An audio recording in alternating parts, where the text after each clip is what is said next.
McGovern, good morning. Good morning. Thank you for taking this time out to talk with us. Mutual. My pleasure. I must tell you, I saw you a year ago in Little Women in New York. Uh-huh. And I'm looking at this production opening night, and it's just, I would say, a very comparable production. I'm so blessed with this cast. We are all blessed to have not only great singers and dancers, but really great people, not only our actors, but our crew for a whole year on the road, 32 cities. It's so important that you really are a family, not only on stage in the show, but afterwards and backstage, and it's a great group. So often, people who create a role on Broadway, and you got Drama Desk nomination, and so you had terrific success with it on Broadway. And then they don't want to go on the road, so it's just a treat for us in the cities around the country to have an original cast member come and do the road We tour. have several in this show. It was interesting. Shortly after we opened on Broadway, the producers approached me about doing a national tour, and I felt that one is really hard pressed to find a bona fide family evening. You know, that not only grandmas and grandpas can go to, but the kids love and the parents love, and there's something for everybody in the show. And I just felt it would really resonate even stronger on around the country. And indeed, and in fact, it has. We've couples come up to me and say, we're just like Professor Bear and Joe. We're opposites attract, and they relate to that. And of course, it's romantic, and it's funny, the stuff of life, every family, and it's heartbreaking at times, but really, ultimately, very life affirming. So it has really every emotion. And in the aftermath of 9/11, so many of the musicals and on Broadway, or Spamalot, or The Producers, or Mamma Mia, and Hairspray, and fun, great musicals that just kind of wash over you. So we really require more of an audience. We extend our hand to the audience and say, we have a story to tell. Come along with us on this journey. And so it's really a beautifully satisfying evening. So I'm just proud to be associated with the show. I love the music and love our cast. My daughters are wonderful, and I mentioned several had been Professor Bear. Andrew Varela was a standby for Professor Bear on Broadway, and Bob Stattle, our Mr. Lawrence, was also on Broadway with me. Yeah. And Julie Foldesai, who's the alternate for Joe, was the understudy in New York and came with us too. When you were getting this role together, Marmie, did you have a role model for Marmie? My sister has 3 girls. They're now, one is graduating from high school and the other 2 are in college. But so I know from whence Marmie speaks, having gone through a lot of what she did with her girls. And certainly my own mother. I think when Louisa May Alcott wrote this role, she wrote it as an homage to her own mother, whom she adored, and all the hardship that she had gone through, but how she was the strength and the unity and the bond of the family. And so you see in her story that Marmie is kind of the tree trunk and the kids are the branches, and you see her humor and her strength and her forward thinking, certainly for a family during the Civil War. The Alcott family, similar to the March family, obviously, were very progressive thinkers, very abolitionists, early suffragettes. Marmie was one of the first social workers in the country. She believed in doing the duty that was nearest to you and passed that on to her girls.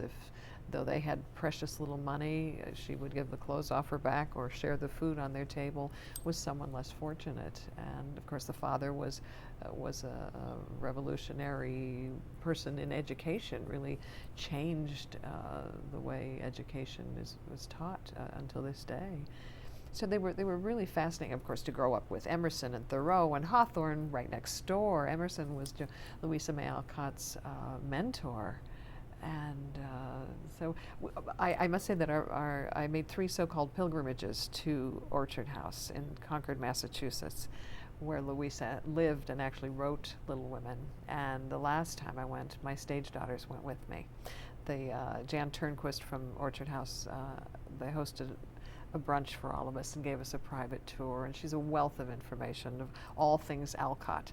And it was a very heady morning, and we just wept the whole time we were there, but it was to see the literal table where Louisa May Alcott wrote Little Women, to see the youngest, Amy, in the story, is the youngest daughter was May in real life, who was a very accomplished painter in Europe, but to see her early drawings that were preserved on the wall. The parents let her draw on the wall as a child, and it was we went to the Sleepy Hollow Cemetery and saw the Writer's Ridge, where Louisa and Emerson and Hawthorne and Thoreau and their families were buried. It was just very, very moving, but really, informed, changed the way we performed the show in a way. I mean, just all those layers that you build in of richness of information about your character, and certainly about the Alcott family was wonderful, a gift. Is that open to the public? Yes. Oh, I highly recommend it, and it's only 30 minutes from Boston, and it's the town is beautiful, very much preserved, very much as it was then. And no, it's well worth a see. Yeah. Oh, that's something to keep in mind. Mm-hmm. Yes. I should think that you would be the most envied singer on the planet because of this extraordinary voice, and that just seems to get better all the time.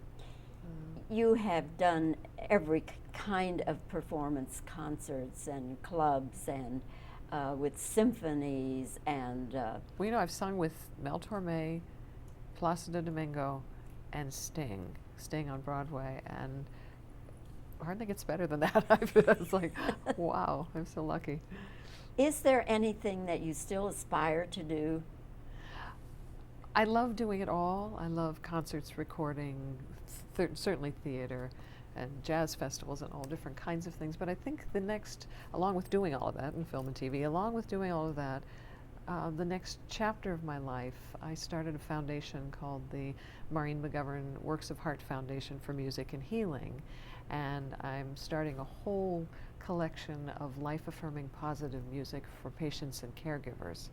And the initial recordings are my own, obviously, but I'm enlisting established artists to really write things specifically, or license some of their music that's really music as therapy, music with a purpose. And I feel they've just really scratched the surface of the power of music to aid in the healing process in any number of non-invasive ways that is a complement to medicine. And I think in the next 50 years we'll be seeing a big change in that area. Yeah. Is there anyone else I'm a spokesperson for the American Music Therapy Association. There are any number of music therapists now in all the hospitals around the country. And a music therapist has a music degree and a clinical degree on top of that, and has a one-on-one relationship with the patient for 45 minutes to an hour a day. I want to be the cheerleader for the rest of the day, that the patient or a caregiver or a music therapist can draw on specific kinds of music that can help. I mean, we're all basically water and vibrations, and music reaches inside and touches us in a very profound way, from preemies who respond to a musical pacifier that was invented by a music therapist. They take milk sooner and leave the hospital 7-8 weeks earlier than other preemies who have not had music as an influence on them. Kids having MRIs that usually take 2 hours of resedation because they're terrified and they fight it. A music therapist engages the child in music, relaxes them, plays music all the way through, a guitar, piano, all the way through the procedure. They can be out of there in 15 minutes with no no medication at all. So I mean, those are just small examples of non-invasive ways that music helps. Music obviously relaxes us, invigorates us, you know, and you add a hopeful message to that, and it goes a long, long way. And because of the morning after, because of Days of Plenty, the song I sing in the second act, in Little Women, the letters and the emails and the conversations I've had with people through the years of the profound effect that those very songs have had on their lives. Take Days of Plenty as an example.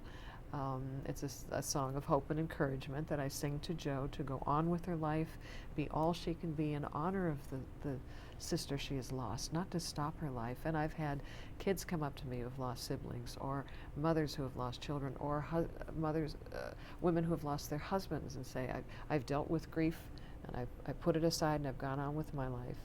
And that enabled me to revisit that, but put it in a different place, in a different light, in a positive life, that you do go on with your life and be all you can be, and take everything you do in your life, take in your heart, you take those people whom you've lost through your life, you take them with you, and you do everything you can in honor of them, which is a beautiful sentiment. And as I said, it's music therapy in motion, music with a purpose.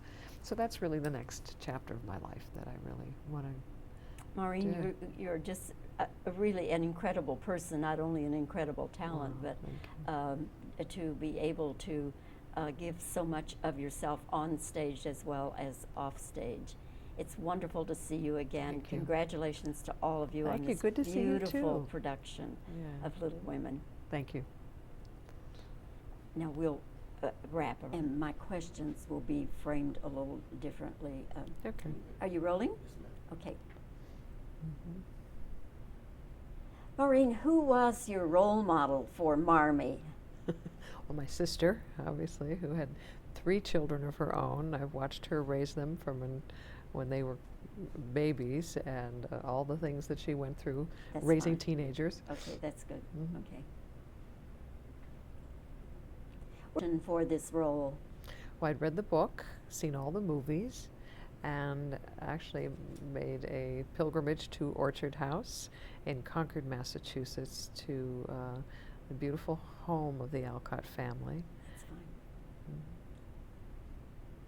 You have covered all the bases as far as a singer and an actress, and winning awards and Grammys and so forth.